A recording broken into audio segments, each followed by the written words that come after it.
Hello movie lovers, welcome to our channel first day first talk. ఇప్పుడే the girl friend, అదే మన రష్మిక నటించిన the girl friend cinema చూసొచ్చాను. ఈ cinema కోసం ఇప్పుడు మన స్టైల్లో కొన్ని పాయింట్లు జెన్యూన్గా డిస్కస్ చేసుకుందాం. ఇంకా లేట్ చేయకుండా వీడియోలోకి వెళ్ళిపోదాం. రష్మిక మందాన గురించి ఎంత ఎక్కువ చెప్పినా చాలా తక్కువగానే అనిపిస్తుంది. ఈ సినిమా కోసం తన ఎక్స్ప్రెషన్స్, తన పర్ఫార్మెన్స్ అసలు నెక్స్ట్ లెవెల్ ఉంది. అసలు వన్ మ్యాన్ షో అని అంటారు కదా సింప్లిసిటీగా, ఆ బిరుదు రష్మికకి ఇచ్చేచ్చు. ఈ సినిమాకి వచ్చేసరికి main key pillar the girlfriend అనే సినిమాకి రష్మిక. హీరో దక్షిత్ శెట్టి, మనోడు యాక్టింగ్ బాగా చేశాడు, చాలా అంటే చాలా బాగా చేశాడు. అసలు ఆవిడని ఎందుకు పెట్టారో నాకైతే అర్థం కాలేదు. ఏదో పెట్టాలి ఉండాలి అనే పేరుకి పెట్టినట్టు నాకైతే అనిపించింది తప్ప ఆవిడ క్యారెక్టరైజేషన్కి అసలు అంత స్కోపే లేదు.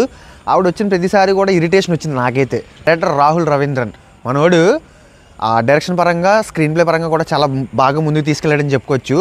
అంటే సీన్లు చూసిన ప్రతిసారి కూడా ఇలా కూడా జరిగిపోద్దా. ఇప్పుడు గర్ల్స్ హాస్టల్ అని ఒకటి ఉంటుంది, బాయ్స్ హాస్టల్ అని ఒకటి ఉంటుంది. వీళ్ళు వాళ్ళ దగ్గరికి వెళ్ళలేరు, వాళ్ళు వీళ్ళ దగ్గర రాలేరు. కానీ సినిమాలో అది జరిగిపోద్ది బ్రో. అది ఏంటో నాకైతే అర్థం కాలేదు. వాళ్ళ కన్వీనియన్స్కి తగ్గట్టుగా స్క్రీన్ ప్లేనే అడ్జస్ట్ చేసుకొని రాసినట్టు నాకెందుకు అనిపించింది. అదొక్కటి నాకు డౌన్ గ్రేడ్గా అనిపించింది. ఈ సినిమా కోసం నువ్వు ఇంకా తెలుసుకోవాలనుకుంటే మన ఛానల్లో ఫుల్ వీడియో చేసి పెట్టాను, ఒకసారి వెళ్ళి చూసే నీకు ఫుల్ క్లారిటీ వచ్చేస్తుంది. లైక్ చేయడం మర్చిపోకు, షేర్ చేయడం మర్చిపోకు, సబ్స్క్రైబ్ చేయడం మర్చిపోకు. ఓకేనా?